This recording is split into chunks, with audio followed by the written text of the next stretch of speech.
Hello mga kapanday, good morning. Andito na naman si Kuya Giovanni at mangungulit na naman sa inyong homepage as my mini vlog.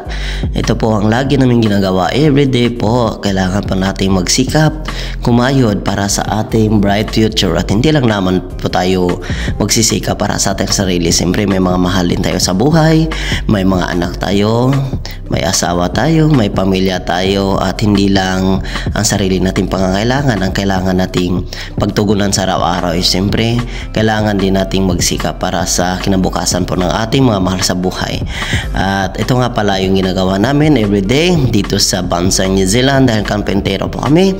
Everyday ay gumagawa po kami minsan ng mga walling o nag-i-install po kami ng pintuan. At nandito na naman yung mangungulit natin. Yan po pala ang aming boss. Yan po ang nagdadala po dito as a foreman po namin, pero awa po ng Panginoon dahil mababait yan. Kumbaga sa Bisaya pa, wala na siya libog ba. Pero siyempre masaya yung trabaho kapag kilala mo lahat at pag close mo yung mga kasamaan mo sa trabaho. Apat lang po pala kami na Pilipino dito na gumagawa. So siyempre hindi naman po kalakihan tong project na to, but sa glory to God dahil may trabaho po tayo everyday at hindi naman tayo kinulang ng Panginoon.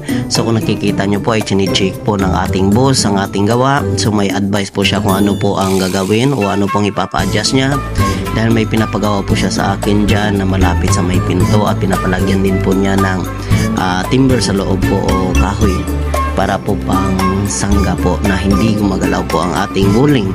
So minsan ay nangungulit din yan, minsan nakikipag-kulitan din yan sa amin. Tignan niyo po, mamaya po ang reaction niya po. Habang nagtatrabaho po ako ay minamanyak na naman ako ito.